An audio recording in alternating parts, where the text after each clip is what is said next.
¿Cómo les va? Dedico este video a comentarles el texto de Nietzsche, La razón en la filosofía. Es una serie de 6 aforismos que forman parte de un libro que se llama Crepúsculo de los ídolos, que es uno de los últimos libros escritos por este pensador alemán. Nietzsche vivió entre 1844 y 1900, la segunda mitad del siglo XIX, casi exactamente. Y eh, este librito es de los últimos meses de 1888. En enero de 1889, muchos años antes de morir, Nietzsche sufrió una debacle mental que lo sacó de circulación, digamos. No pensó más, no filosofó más, no escribió nunca más. O sea que es uno de los últimos libros de Nietzsche, junto con otro par. Nietzsche, de un modo muy general, en toda su obra, lo podemos presentar como un gran crítico de toda la cultura occidental. Sin embargo, sostengo, es un filósofo fundamentalmente. Este textito que nosotros tenemos para leer es centralmente filosófico. De hecho, es una crítica, un ataque a lo que para Nietzsche era la línea fundamental del pensamiento filosófico en Occidente, que según él nació en Sócrates y en Platón. No es que la filosofía nació en ellos, sino aquello que se volvió la filosofía para Occidente fue aquello pensado fundamentalmente por Platón. Nietzsche traza esa línea del pensamiento occidental a partir de Platón, continuándola con el cristianismo y aún con la ciencia moderna en cierto sentido.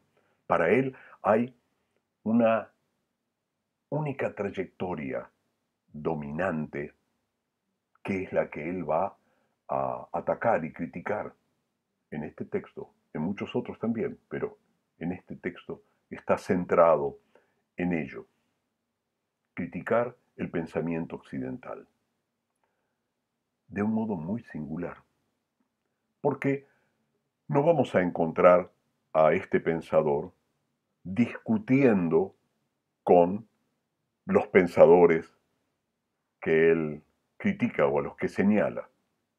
Prácticamente no va a aparecer en este pequeño texto ningún nombre, sí un par de menciones. Los otros van a estar escondidos, aunque ya les dije y les repito ahora, tienen que pensar como si todo lo que él está diciendo, todo lo que va a decir Nietzsche en ese texto, lo podemos referir a Platón, ¿no? También a Descartes, en cierto sentido, porque no va a dialogar con ellos, con los filósofos anteriores, sino que los va a presentar desde otra perspectiva. ¿Desde qué perspectiva? La que podríamos llamar una perspectiva psicológica o médica, quizás. Se va a preguntar qué tipo de vida es la que produce un pensamiento tal como el que han producido aquellos que llamamos filósofos, Platón, Descartes, etc. ¿Cuál es el tipo de vida que genera ese tipo de valores que están presentes en la historia de la filosofía? Porque para él, el pensamiento, como toda actividad humana y como toda actividad vital, es una producción de valores. La vida, en general y en particular, porque para Nietzsche no hay la vida, esa abstracción, sino que hay vidas múltiples, innumerables, incontables, centros vitales que pululan. La vida se caracteriza por valorar. ¿Qué es valorar? Afirmar, negar, pero mejor, querer, amar, odiar, despreciar, perseguir, adorar, idolatrar, ¿no? Denostar. Todos términos, ¿no?, de verbos que encierran un tipo de valoración, un tipo de valoración. Bien, la verdad para Nietzsche, la búsqueda del conocimiento, aquello que la filosofía ha considerado su meta a través de siglos, es para Nietzsche también una vocación de valores. La verdad es un valor, es un valor. Y ese valor está puesto, discúlpenme que sea tan reiterativo, por un cierto tipo de vida. Hay muchos, múltiples tipos de vida. La vida es la instancia que valora, que pone valores. ¿Qué quiere decir esto? Que, por ejemplo, el bien, ¿no?, que descubríamos en Platón al salir de la caverna, esa idea eterna que es en sí misma, para sí misma, fuera del tiempo, que no depende de que la pensemos, ¿no? No depende de que la pensásemos, de ningún modo. A la idea de bien, o la idea de igual, o la idea de la belleza, no le interesa que nosotros la pensemos o no. A nosotros nos conviene, dice Platón. Encontramos el camino de esa contemplación. Pero esas realidades que existen de por sí y son plenas, no son para Nietzsche tales.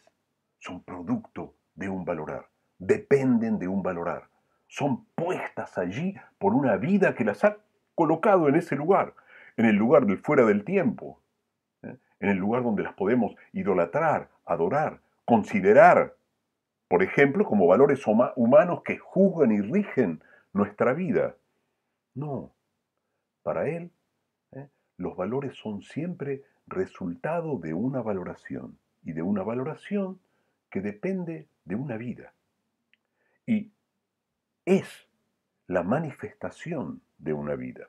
¿Qué significa esto? Que si nosotros observamos esas valoraciones, observamos qué, cómo valora cierto tipo de vida, nosotros podemos juzgar de algún modo qué tipo de vida es. Es una pregunta rara, ¿no es cierto?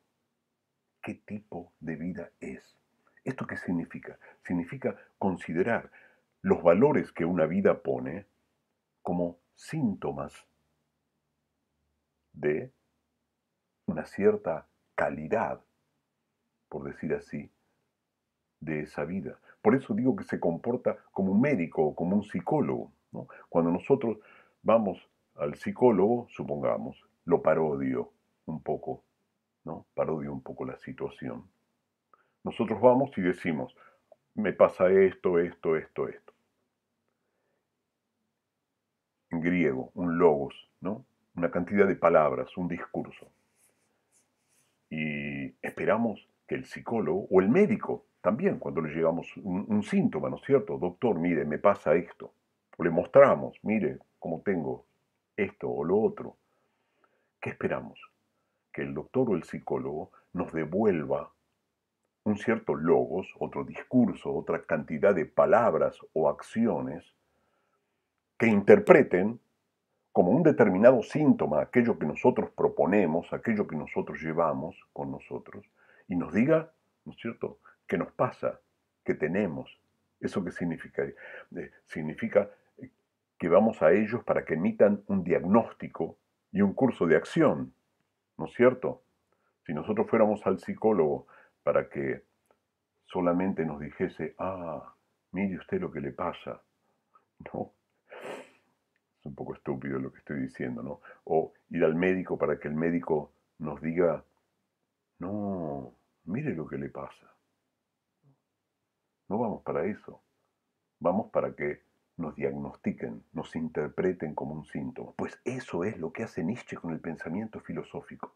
No va a dialogar con Platón, porque Nietzsche tiene una desconfianza enorme en el pensamiento discursivo, en lo que en Sócrates o en Platón o en Descartes se ha llamado la razón, el razonamiento, el raciocinio, digamos, aquello que determina que el hombre sea hombre en algún sentido para la principal línea de la filosofía griega. Nietzsche desconfía de lo que la razón propone, de lo que la razón arma, de lo que la razón constituye.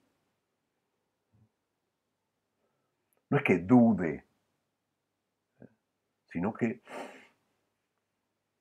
le huele mal, ¿no? Le huele mal lo que el pensamiento, lo que la razón, como digo, lo que el concepto hace con las cosas.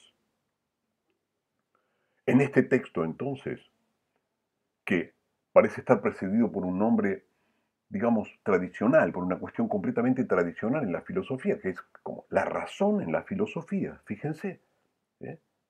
Él va a tratar de decir, ¿pero qué es esto? ¿A qué le llaman los filósofos la razón? Pero van a ver de inmediato que no ataca el tema abstractamente, sino que inmediatamente ese título, que insisto, parece tan amplio, la razón en la filosofía, va a ser personalizado, encarnado en un cierto tipo de vida. Ese cierto tipo de vida que Nietzsche llamará en este texto los filósofos. Los filósofos. Algo completamente encarnado. Va a hablar de lo que los filósofos dicen, de lo que los filósofos crean, de lo que los filósofos piensan, pero interpretándolo todo el tiempo como un cierto tipo de vida que produce es cierto tipo de valores, de valoraciones. Incluso, como les digo, la verdad o la mentira, la afirmación, la negación, eso va a ser considerado como el interés del valor de una cierta voluntad vital por decir a esto sí, a esto no. Vida, esa especie de energía que valora. Voluntad, podríamos llamarla también, una palabra que en Nietzsche es central y que él toma de un pensador anterior que él consideró largo por largo tiempo su maestro, Schopenhauer, que habló de la voluntad de vivir, una especie de energía cósmica que constituía todo. Nietzsche va a inventar el término voluntad de poder, en el que no nos vamos a meter porque es un poco complicado, aunque de algún modo va a estar presente en este texto. Podríamos pensar que en algún sentido muy amplio y sin demasiado rigor se identifica con esta idea de vida que continuamente pone valores, y discúlpenme que sea tan largo y reiterativo, imagino que ya los estoy cansando en cierto sentido, porque la idea que él tiene de esta voluntad o de esta vida que pone valores es que no constituye como generalmente se piensa o se pensaba a mediados del siglo XIX, como una energía que intenta sobre todo perseverar en sí misma, es decir, no morir, ¿no? Como una especie animal. Fíjese cuando consideramos el concepto de vida en términos específicos, ¿no? Una cierta especie animal, y vemos cómo busca y se adapta, ¿no?, a las condiciones para que su vida continúe, para perseverar, como diría Spinoza, para perseverar en su ser. Nietzsche dice, no es eso lo único característico de la vida. Lo característico de la vida es perseverar en su ser para afirmarse continuamente más allá de su ser. Por eso quizás esto de la voluntad de poder, que es una voluntad de siempre ir más allá, buscar un plus. El que consideremos la vida como algo que siempre trata de preservarse a sí misma, es simplemente concebir la condición necesaria de todo lo vivo aún para Nietzsche, de la naturaleza que nosotros llamaríamos inanimada, pero eso sería otro tema, para superarse, para ir más allá, para lanzarse más allá de sí misma. Desde esta perspectiva vital va a tratar de responder a la pregunta de, bien, ¿qué son los filósofos? ¿Qué es este cierto tipo de vida que hemos llamado los filósofos? Yo dije al principio de la charla que Nietzsche era un filósofo para mí. Obviamente él considera que no es de este tipo de filósofos. Por eso los tendríamos que poner entrecomillados al hablar de los filósofos según Nietzsche, ¿no es cierto? Porque es en algún sentido una caricatura. Quieren también, desde otra perspectiva, podríamos decir que es una parodia. Pero, por más que noten en esto pinceladas grandilocuentes, escandalosas, que tratan de atacar, de chocar, ¿no? De conmover de algún modo al que lee, de escandalizarlo un poco, son sin embargo muy agudas, y calan hondo en este tipo de naturaleza que él va a poner en tela de juicio en cuanto justamente a su relación con la vida como afirmación y como superación. En el texto entonces, centrándome en él, Nietzsche va a describir el tipo de valores, es decir, el tipo de síntoma que le ofrecen aquellos que él llama los filósofos. Una serie de caracterizaciones de ese síntoma. Ya se van a dar cuenta cuando leamos el texto de que hay muchas palabras que indican esta consideración de síntoma y valor. Nietzsche va a hablar de lo que los filósofos idolatran, lo que los filósofos temen, aquello que los filósofos sospechan o odian. No va a hablar en términos propios de el conocimiento desinteresado que se ha propuesto la filosofía para sí misma. No, va a utilizar palabras que denotan siempre un interés vital, un interés existencial. No como en el caso del filósofo que salía de la caverna y contemplaba, porque ese era su destino, el destino del alma, la idea del bien, y entonces allí conseguía como una pacificación. Ya no quería más nada, ni siquiera volver a compartir con los otros su conocimiento, ¿no es cierto? Lo que recuerdan, era obligado, porque bueno, era el gobernante, preparado para ello. Porque al salir y contemplar el bien, ese valor eterno y pleno, ¿qué ocurría? ¿Cuál era el resultado? Se desinteresaba de la vida, de la existencia. Era como, llegué, chao.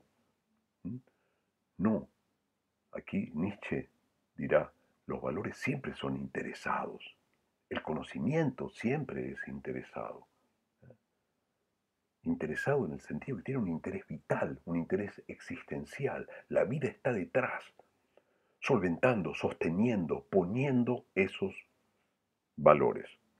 Les decía entonces, él va a caracterizar en este texto singularmente esa escala de valores que los filósofos ponen.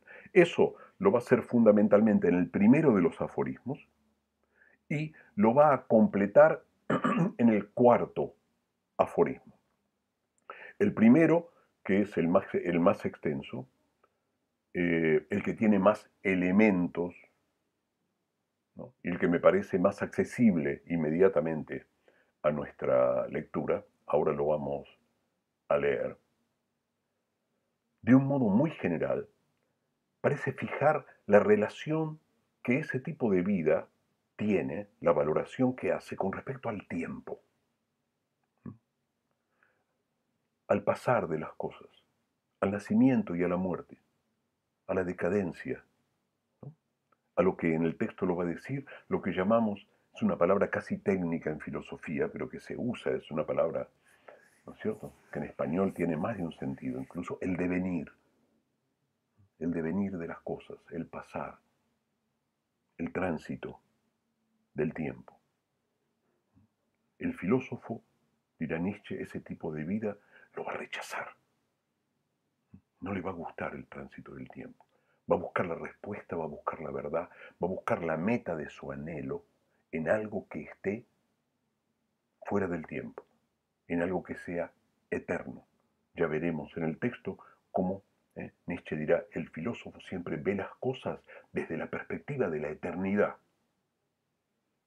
Como el filósofo liberado de Platón, cuando está ya fuera de la caverna, cuando reconoce que ese es un mundo mejor y piensa desde arriba que el otro mundo es un mundo de segundo orden.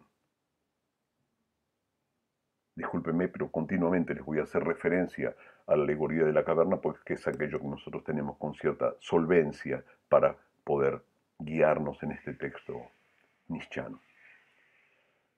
En el segundo de los aforismos, él va a presentar una violenta inversión de esos valores.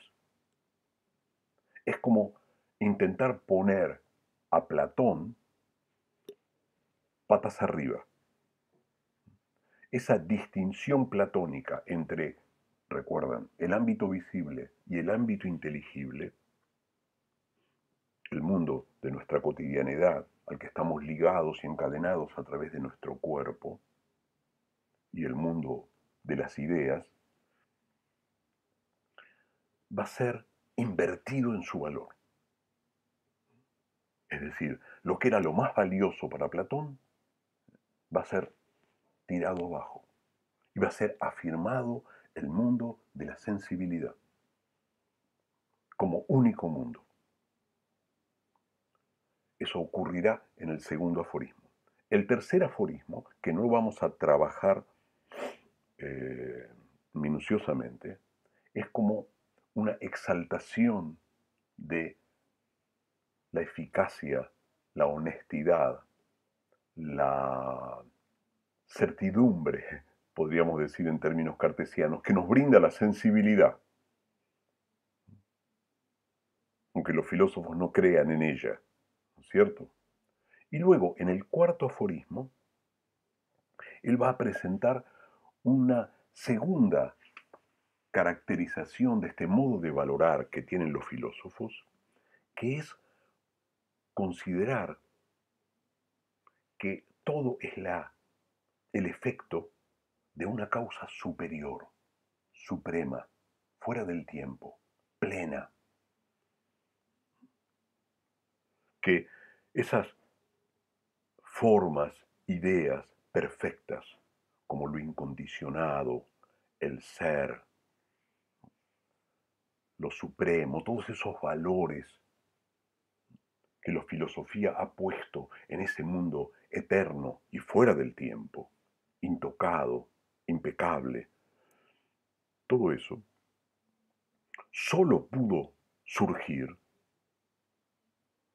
de ese mismo mundo, es decir, de causas perfectas, de Dios, si quieren, ¿eh? Pero nunca pudo surgir, por decir así, del imperfecto cerebro humano, de una vida interesada, egoísta, que solo trata a veces sobrevivir y otras veces de querer más, dominar, etc. Lo perfecto nunca pudo surgir de lo imperfecto. Aquí recordaremos el argumento de Descartes acerca de la existencia de Dios. ¿Recuerdan cuando Descartes dice,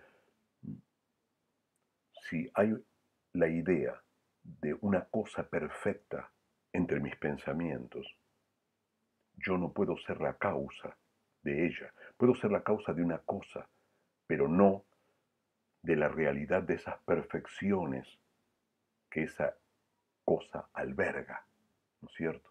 No puedo ser yo la causa de Dios. ¿Por qué? Porque soy imperfecto. Nunca este efecto imperfecto puede ser causa de eso. Es decir, nunca el fueguito de la caverna puede ser la causa del brillo del sol, sino al revés. El sol La idea del bien es causa de todo lo otro. ¿Recuerdan lo que comprende el cavernario una vez que sale? Bien, Nietzsche dirá, ahí hay otro error, ahí hay otro error, un supuesto básico de la filosofía, que lo perfecto, lo pleno, lo absoluto, solo puede ser causa de sí mismo. No puede surgir de la imperfecta vida. El aforismo quinto es, en mi opinión, dificultoso. No lo vamos a trabajar explícitamente. Les voy a hacer quizás un apunte acerca de ello, pero no voy a hacer preguntas. Eh, ya les he anticipado el breve cuestionario sobre Nietzsche, no voy a hacer preguntas sobre él, porque considero que lo tendríamos que trabajar con mucho más detalle que el que puedo hacer a través de un video. Y por último, sí, vamos a comentar el último aforismo, el sexto, que es una especie de establecimiento puntual, violento también, irónico, de la posición de Nietzsche, que no se ha aparecido explícitamente más que a través de la crítica, salvo en el aforismo 2, donde les decía se produce esa especie de inversión del platonismo.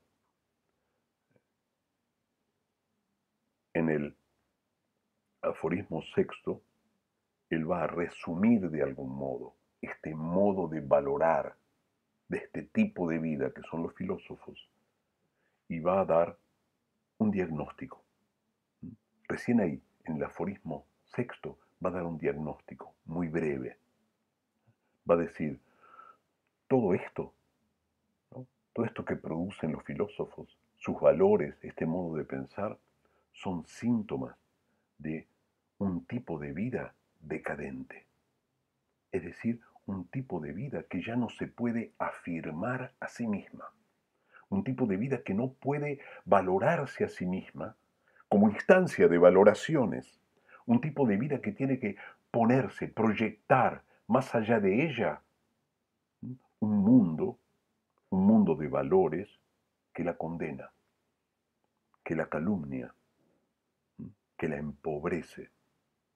En ese sentido, el tipo de vida del filósofo,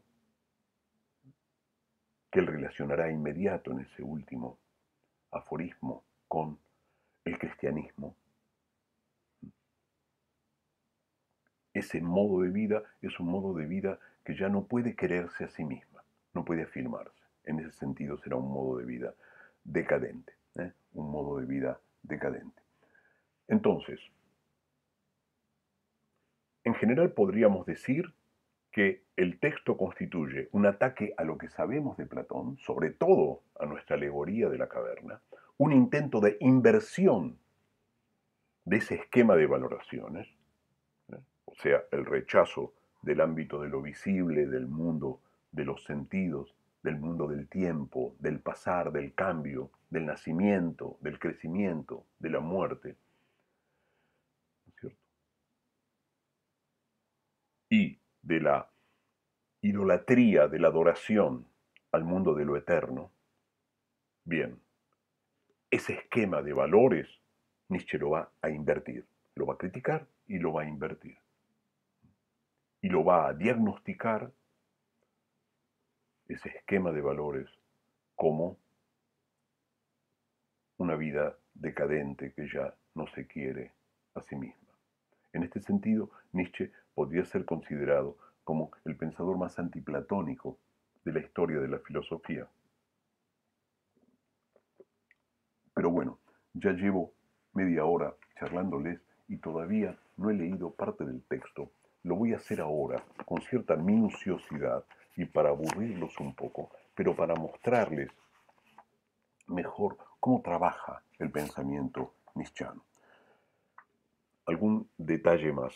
Este modo aforístico de escribir puede estar determinado en Nietzsche por distintos factores. Primero, uno de tipo físico, digamos, ¿no? En esta etapa de su vida, la última etapa consciente, podemos decir, Nietzsche tenía 7 décimas de ciego, es decir, veía muy poco. Era un solitario viviendo en algunos albergues del norte de Italia, en los Alpes italianos, y caminaba mucho mientras pensaba, y luego, con gran esfuerzo, o a veces dictándolo a algún amigo, construía estos textos tan cifrados, tan apretados, ¿no? De allí su dificultad a veces en la lectura, porque, ¿no es cierto?, encierran muchas cosas, encierran muchas cosas. Y además no se prestan a un armado que nosotros diríamos sistemático, coherente, racional, ¿no? Son como golpes, golpes certeros, violentos, que hay que captar también con un cierto nivel intuitivo, porque muchos presentan imágenes. Por otro lado, les advierto que a Nietzsche le gusta teatralizar, dramatizar, subirse al escenario. Por eso aquí va a estar planteado casi como un diálogo, ¿no?, con nosotros. Van a ver ahora inmediatamente que él comienza el texto como si estuviese respondiendo a una pregunta que le hubiesen hecho. Y eso encierra una nueva dificultad, que él, en ese diálogo figurado, toma la personalidad de aquel tipo de vida que él está parodiando o caricaturizando. Entonces tiene que tener mucho cuidado para detectar cuándo está diciendo el texto una afirmación propia del pensador, de Nietzsche en este caso, ¿no?, del autor del texto, y cuándo todo lo que dice es simplemente lo que está poniendo en boca de esos a los que como títeres hace hablar, que son los filósofos. En ese sentido, ya he hablado tanto, es bastante complejo, digamos, y tienen que tener algo así como diciendo captación de los matices de este texto. Comienzo a leerles. Vamos a ver si puedo leerles, al menos en este video, el, el aforismo 1. Fíjense, la razón en la filosofía.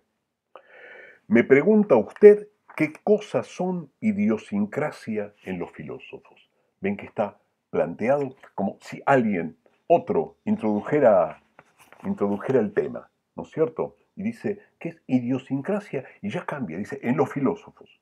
¿Eh? No en la filosofía, como el título que decía, la razón en la filosofía. En estos chabones, digamos, ¿no? ¿De qué van? ¿Qué significa la palabra idiosincrasia? Es muy interesante para ver el juego de Nietzsche y cómo él cifra demasiado en pocas palabras. La idiosincrasia, tanto en alemán como en castellano, es la peculiaridad de algo, la singularidad, ¿no?, lo propio de algo. Está preguntando por qué es lo propio, ¿no?, qué es lo singular, lo peculiar de los filósofos. Pero al mismo tiempo es una palabra que encierra otro matiz. Es una palabra que viene de la palabra idios, idiotes en griego, que significa el marginal, el que está al borde del orden de la ciudad, y de donde viene la palabra idiota, por ejemplo, que es aquel diferente. Es decir, que está indicando, está preguntando cuál es su peculiaridad, pero también al mismo tiempo es como si indicara qué es lo enfermo, cuál es la idiotez, ¿no?, cuál es la tara, podríamos decir, cuál es el bicho que les picó, digamos, un poco antiguo, ¿no? Pero ¿qué es lo que les pasa a estos? ¿Mm? Bien, arranco. Me pregunta usted qué cosas son idiosincrasia en los filósofos. Por ejemplo, su falta de sentido histórico, su odio a la noción misma de devenir, su egipticismo. Tres cosas. Nos detenemos en ellas porque es fundamental que las agarren. Si agarran esto de entrada, ya lo tenemos en el bolsillo este ataque que les he anticipado hace un par de minutos, ¿no? Primero, su falta de sentido histórico. ¿Qué es sentido histórico? Considerar cualquier cosa en función del tiempo, del momento en el que existe. Sentido histórico, es decir, no es un sentido necesariamente relativista, como decir, y bueno, todo depende de la historia, como decimos, todo depende de la cultura. No, sino que el tiempo, lo que ocurre en el tiempo, esté de algún modo interpretado, considerado, en función de su pasar, de su transcurrir, en función de su pasado, en función de su futuro, ¿no? Es decir, que el tiempo no sea algo que se abstraiga cuando juzgamos las cosas, ¿no? Eso sería, de un sentido muy rápido y general, el sentido histórico. Fíjense acá cómo se profundiza esto. Dice su odio a la noción misma de devenir. Ven cómo utiliza una palabra de valorar. ¿eh? Ni siquiera dice su rechazo, ¿no? Aunque lo va a decir en algún momento, pero dice su odio. Los filósofos odian, y no solo dice los filósofos odian el devenir, es decir, el paso del tiempo, el movimiento, el cambio, el nacimiento y la muerte, sino que dice odia la noción misma del devenir. Como si yo les diría, no quieren ni oír hablar, ¿no es cierto?, de lo que cambia. ¿Mm? Y por último, su egipticismo. Aquí sí me voy a demorar un poquitito más. ¿Qué es egipticismo? Está inventando, ¿no?, el chabón una calificación muy especial para este tipo de vida. Cuando nosotros hablamos de lo egipcio, en este mismo sentido en que lo va a usar Nietzsche, ¿en qué pensamos? ¿No? En las pirámides y en las momias, ¿no? Las pirámides son monumentos funerarios, las momias son también, ¿no es cierto?, muertos. En ese sentido lo dice Nietzsche. Egipticismo tiene que ver con el culto a algo que está muerto. El volver la muerte monumental. Pero algo más, volverla en cierto sentido en su contrario. Volver la muerte en algo que no muere. ¿Cuál es la voluntad, por decir así, la energía, la valoración vital que hay detrás de aquel que momifica? Pensémoslo por un momento. ¿Qué es lo que desea? ¿No? Conscientemente o no, porque no se trata realmente aquí de pensar las vidas, incluso las de los filósofos, como una decisión clara, ¿cómo se llama? Nada, completamente transparente. ¿Qué desea el que momifica? Desea preservar algo de los efectos de la muerte. Es algo muerto que trata de algún modo de eternizarse. La momia, los procesos que se hacen es para que justamente aquel que ha muerto no cambie, preservarla, ¿eh?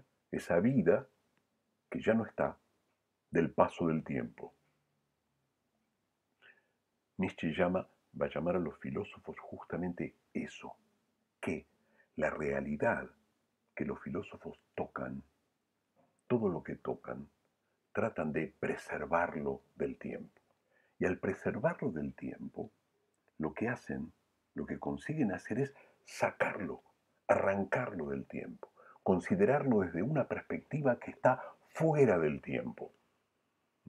Y justamente en ese procedimiento, en sacar las cosas del tiempo, por no tener sentido histórico, por odiar el devenir, justamente en esa maniobra, ¿qué hacen? Matan, se quedan sin nada. Se les escapa la vida, se les escapa lo real.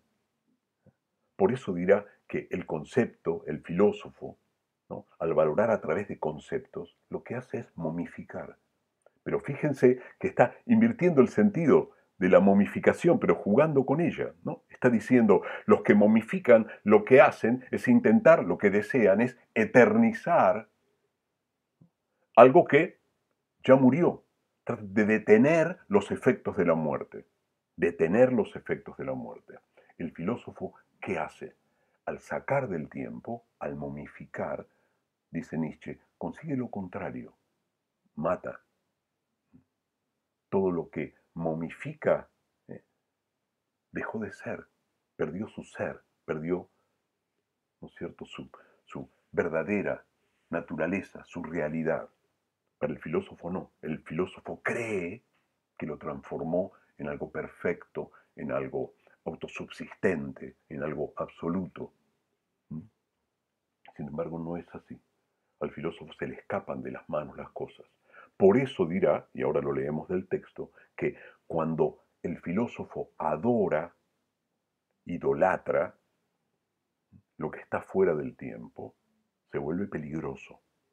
¿Qué significa la palabra peligroso en Nietzsche? La va a reiterar en el texto. Lo que significa es peligroso porque mata la vida, peligroso para lo vivo.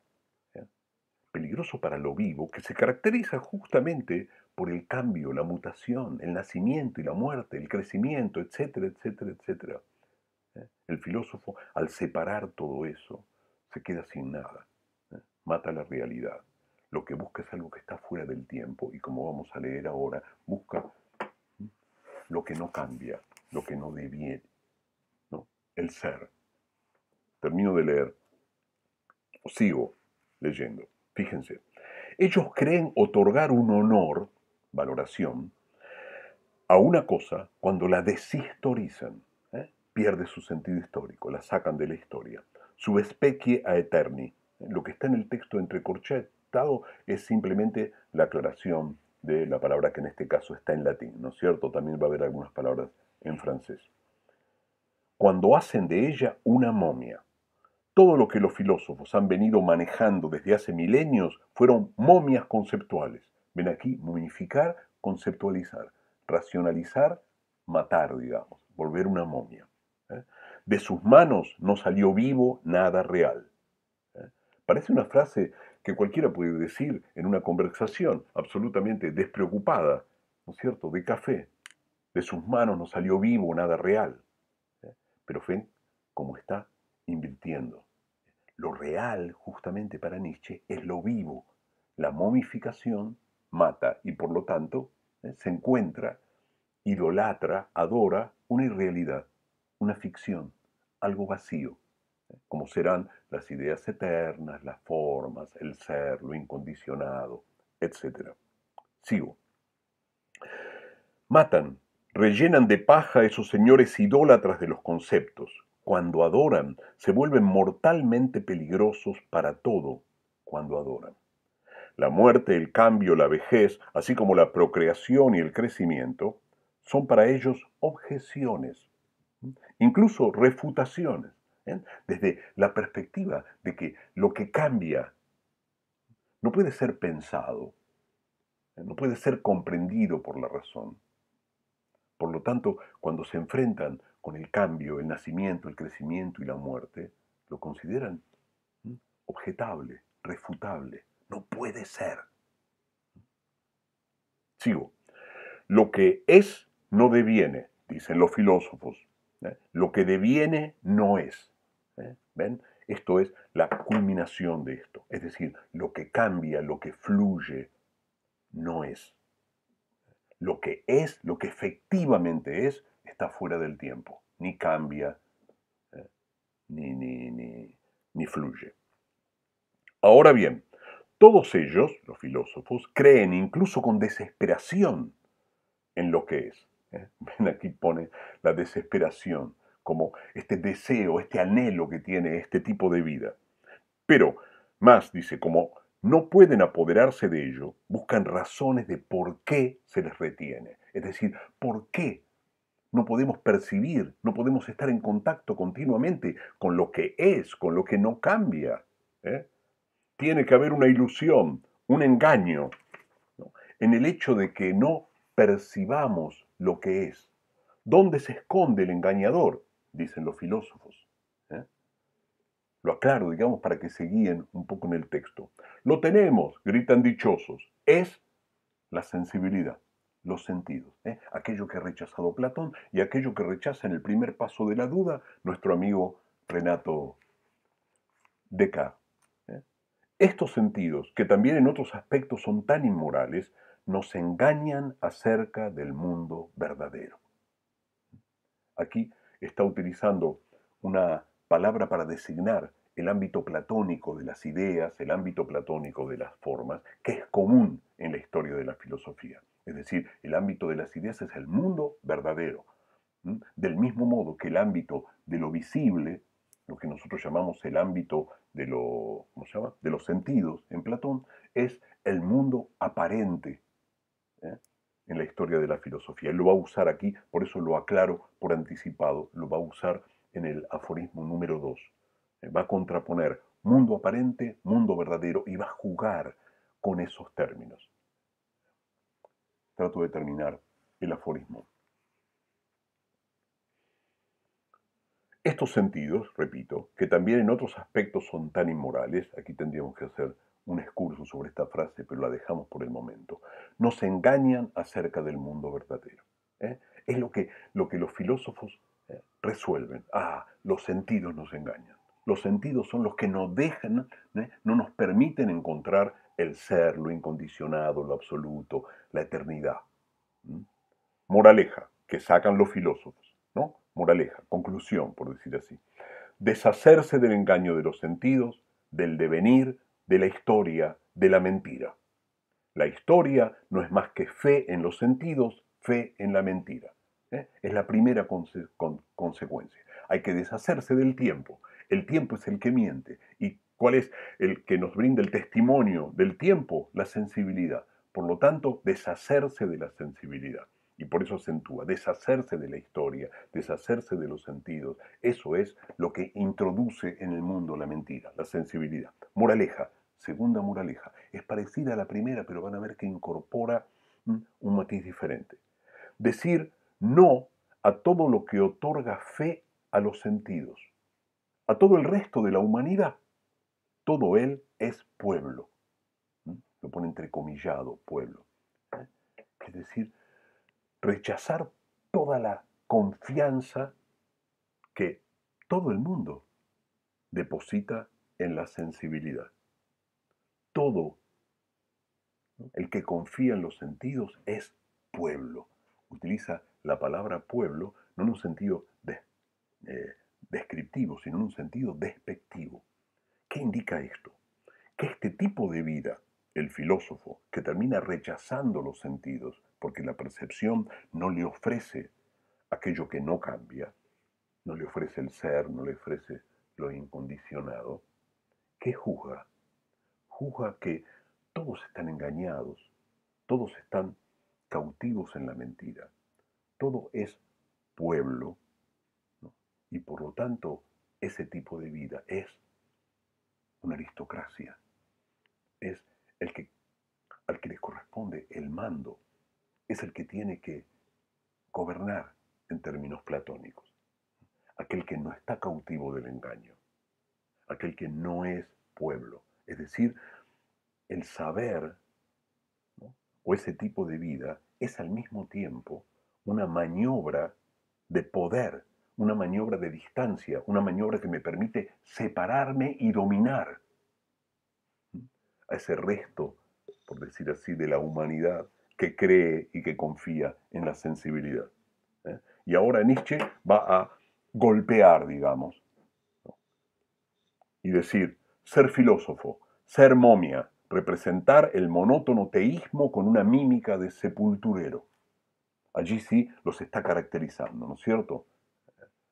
Son momias, son sepultureros, es decir, entierran la realidad. Es difícil esto, inventa un neologismo. Neologismo es una palabra, ¿no es cierto? Nueva, que se inventa. El monótono teísmo. Tendríamos horas que necesitar para hablar de esto, pero muy simplemente, monótono teísmo, como ven, es una creación a partir de monoteísmo, ¿no es cierto? Teísmo es la creencia en un Dios. El monoteísmo es la creencia en que existe un único Dios, es decir, una realidad suprema, perfecta, creadora, sostenedora, fundamento y causa de todo, como el Dios cristiano, como el Dios cartesiano fundamentalmente, y como la idea de bien fuera de la caverna en Platón. Ellos son los sacerdotes, podemos decir, de eso. ¿Y por qué dice Nietzsche monótono teísmo? Es decir, una posición, una afirmación, una valoración aburrida, ¿no es cierto? Monótona.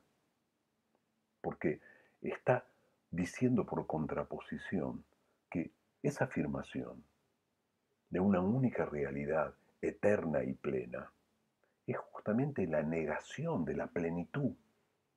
Para él, lo pleno es justamente lo innumerable, lo múltiple, la pluralidad incontable de la vida. Y por lo tanto, poner como lo último, como aquello más real, más efectivo, más pleno, en una unidad final, indiferenciada, es para él justamente empobrecer la realidad. Empobrecer, ¿qué significa? Volverla muy aburrida, muy monótona. ¿eh? Termino con el texto. Y vuelve a retomar lo que los filósofos dicen. Sobre todo, fuera el cuerpo, esa lamentable idea fija, de los sentidos, sujeto a todos los errores de la lógica que existen, refutado, incluso imposible, aun cuando es lo bastante insolente para comportarse como si fuera real. El cuerpo, la sede de la sensibilidad, la imposición de los sentidos. Piensen en el lío que le genera el cuerpo en Platón, como hay que rechazar la perspectiva de los ojos. En Descartes también. Recuerdan que el cogito cartesiano termina afirmando mi existencia en la medida en que no depende de ningún modo del cuerpo, depende de mi mera actividad de pensar. ¿eh? Aquí está diciendo, el cuerpo es un problema para los filósofos, es un problema que tratan de dejar de lado, porque es una idea, sin embargo, fija de los sentidos, una y otra vez se aparece. Dependemos, estamos condicionados por el cuerpo, el filósofo se lo trata de sacar de encima, el filósofo se lo trata de sacar de encima. Bien, esta es más o menos la idea del primer aforismo. Podríamos haberlo hecho más largo. Voy a tratar ahora de presentarles muy rápidamente el segundo, en unos minutos, para que puedan tener una idea más completa del texto, pero no quiero hacerles un video demasiado prolongado, ¿no? Heráclito sigue así, perdón, digo, Nietzsche sigue así, lo digo porque Heráclito viene ahora. Pongo a un lado, dice, con gran reverencia, el nombre de Heráclito. Mientras el resto del pueblo de los filósofos rechazaba el testimonio de los sentidos, porque estos mostraban pluralidad y modificación, como en el caso de Platón, ¿no? Los sentidos nos engañan porque nos ofrecen muchas cosas y las cosas cambian continuamente. Él rechazó su testimonio porque mostraban las cosas como si tuviesen duración y unidad, ¿no? Parece que este tal Heráclito rechazaba la sensibilidad justamente porque nos brindaba las cosas como demasiado estables, ¿no? Bien, Heráclito es un pensador griego anterior a Sócrates, anterior a Platón, que para la historia de la filosofía, aunque es un pensador muchísimo más complejo que aquello que voy a decir de él en muy breves palabras, es el representante de considerar, de la posición que considera que todo lo existente está en un continuo, en un permanente cambio, en un permanente devenir, que todas las cosas fluyen continuamente. Y en ese sentido es muy difícil poderlas tocar con el conocimiento, con el lenguaje. Por eso, como yo les decía en algunos de mis apuntes cuando veíamos el tema de la caverna en Platón, les decía que para Platón el conocimiento, el saber, siempre es una instancia que depende de que haya algo permanente, algo fijo, fuera del tiempo, que no cambie. En Heráclito todo cambia, todo cambia. Por eso Nietzsche dice, pongo a un lado, con reverencia, ¿no? No me estoy refiriendo a él, aunque sí me estoy refiriendo también por haber sido injusto con los sentidos. Este es un invento de Nietzsche. Nietzsche inventa muchas cosas. Pero aquí está refiriéndose a que nada, Heráclito, ¿no?, es un ser aparte con respecto al pueblo. ¿Vieron?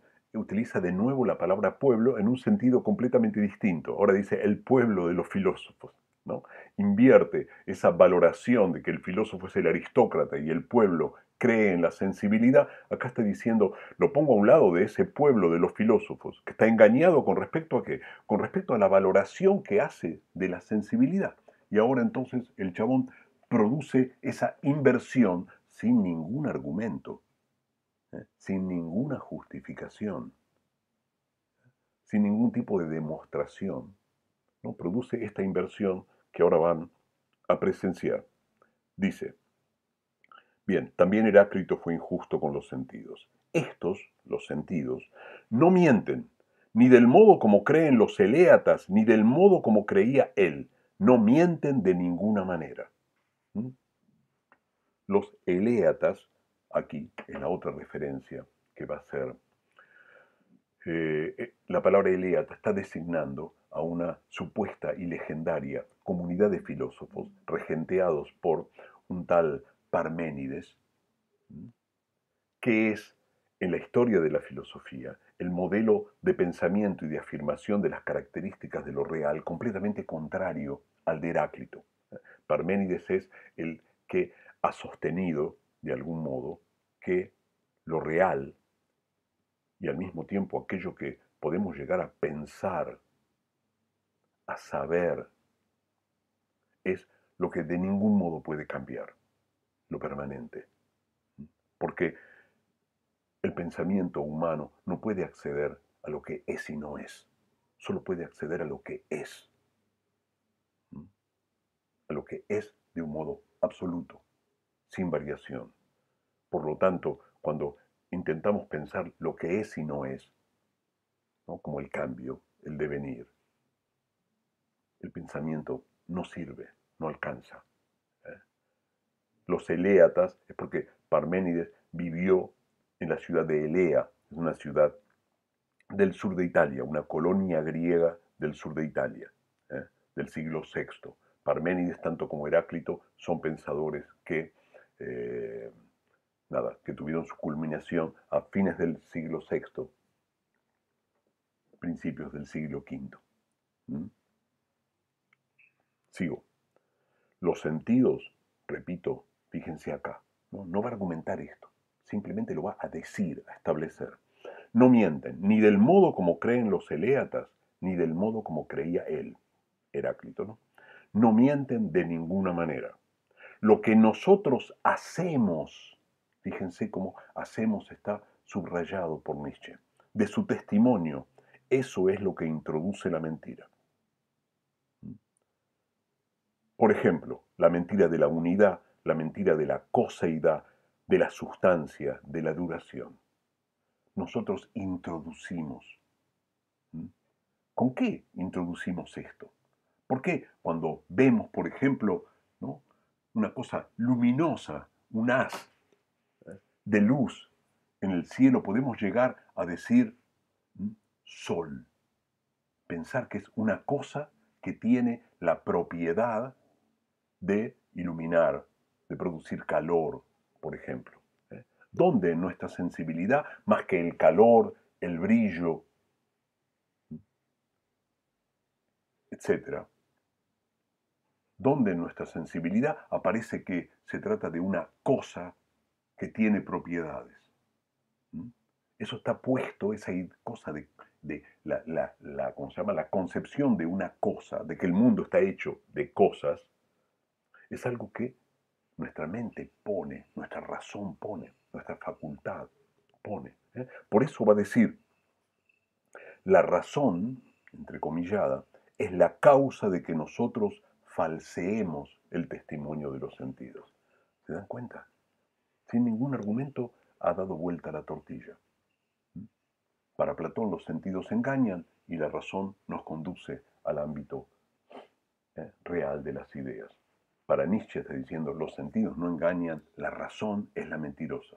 La razón es la que introduce, falsea, miente con respecto al testimonio de los sentidos.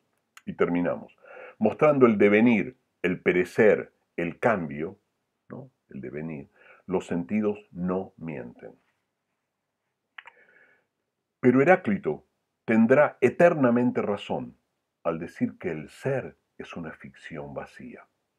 Heráclito tendrá eternamente razón al decir que el ser es una ficción vacía. Es una afirmación, ¿no?, muy intensa, porque indica dos cosas: que la idea de ser, es decir, la idea de esa realidad eminente, plena, que es fundamento y causa de todo, bien, platónico, Dios, cartesiano, es una ficción, es decir, una ilusión, un producto de un cierto tipo de vida, ¿no? Y por otro lado, esa ficción no tiene en sí misma ni la plenitud, ni la realidad, ni la supraexistencia que ese tipo de vida le otorga. Por eso es una ficción, es decir, un invento, y al mismo tiempo es vacío. El filósofo inventa algo que es pleno. Nietzsche dice, es un invento y además es vacío. No tiene nada en él. Es, como va a decir en el aforismo 6 al final, una nada, una nada. Lo que el filósofo considera la realidad más plena se muestra como una nada. Y termina justamente con una referencia y una clara inversión a el dualismo de mundos platónicos. Escuchen y atiendan.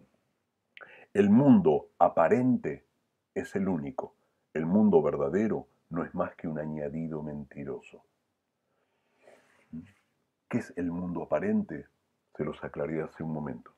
El mundo sensible para Platón, el mundo de las cosas que nacen y mueren, lo que llamamos en nuestro curso el ámbito visible. El ámbito visible. Nietzsche dice, es la única realidad, es el único mundo, no hay otro, no hay otro, ¿no? Y el mundo verdadero, es decir, el mundo de las ideas, Dios, en el caso de Descartes, es un añadido mentiroso. Es decir, es algo puesto, ¿no?, de nuevo, inventado por la ficción creada por un cierto tipo de vida. ¿Cuál tipo de vida? El de los filósofos, ¿no? Crean, añaden, meten en el mundo una mentira. ¿De qué se trata esa mentira? De otro mundo, de otro mundo, ¿no? En el aforismo 6 dirá, bien, esa es la maniobra de esta vida, que ya no cree en la vida, etcétera, etcétera, cuando lean el aforismo 6. Fíjense aquí, el mundo aparente es el único, pero si ustedes, terminamos con esto, se detienen en esta afirmación, van a ver que hay más que una mera inversión de valores. Nietzsche invierte el modo de valorar de los filósofos, pero al mismo tiempo va más allá y tacha, elimina el dualismo en la valoración. Dice, hay un único mundo. Platón creía que había dos, ¿no? Dos ámbitos, y uno lo ponía arriba y el otro subordinado, de segundo orden, debajo. Nietzsche pone la sensibilidad arriba, pero tacha el otro mundo. Es un único mundo, un único mundo. Estamos en la inmanencia de ese mundo. No hay ninguna trascendencia, más que dentro de este mundo. Después veremos cómo la pensamos. Bien, por el momento los voy a dejar aquí porque soy consciente de que hablé un poco mucho para un primer video de 1 hora y les prometo quizás para mañana si lo puedo hacer, pero creo que con esto, por eso les adelanté un poquitito el contenido del texto, van a poder comenzar a orientarse. Bien, nos vemos.